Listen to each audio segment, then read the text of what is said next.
In this video, you will see a quick contour setup, a change in the I/O link data output structure that allows you to select the data you want from the evaluation, and a few examples of the data in a PLC. You will start in the Application tab. Select the plus button. In this example, you will select the Contour Presence control.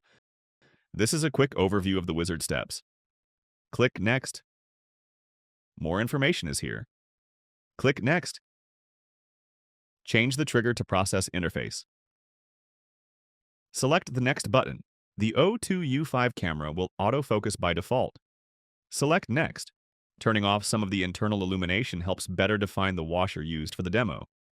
Manually adjusting the exposure helps as well. Select Next. These next steps allow you to define the object definition area and length. In this case, the default values will suffice.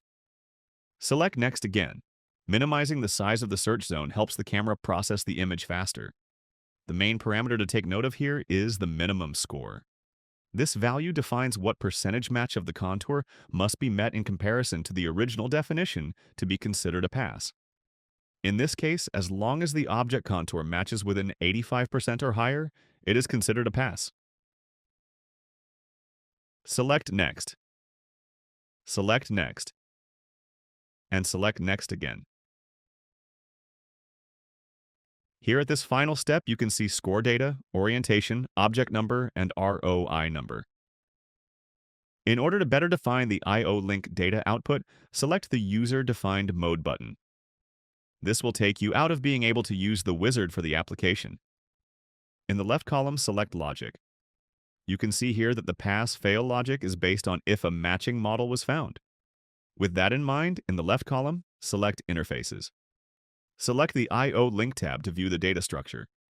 You can make the data simple by keeping the pass-fail 2 bytes of data. Next, you can delete the remaining structure and then start fresh.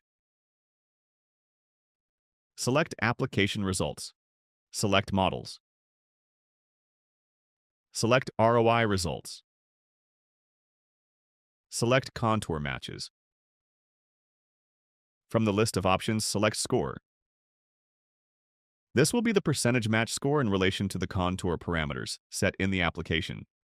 Select Save and then Back.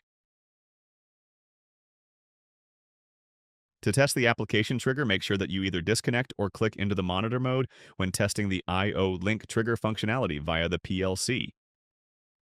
Here is the data from the current application. 1 means that a matching model was found, and the percentage match score value seen here matches with the data seen in Vision Assistant, minus the 2 decimal offset that must be applied in the code. In this next example, orientation and the X and Y position data have been added to the original interface structure. The model passes, again with a 1. You see the percentage match score? Orientation is a 0, as we are looking at a circular object, and position X and Y both match with what you see in Vision Assistant. In this last example, you see a blob application where pass-fail is present again, and a simple total area or pixel count of the identified object is listed. 1 is present for the pass-fail, and you can see that the total area count matches the value in Vision Assistant. In summation, there are different facets to every camera application, and the O2U5 series allows you to decide what data is most important to provide over I/O link. As always, you can check out our website for helpful information on any of our products, or contact us at info.us, at ifm.com, or call into 1-800-441-8246 to speak with somebody who can assist you. Thank you for watching and have a great day.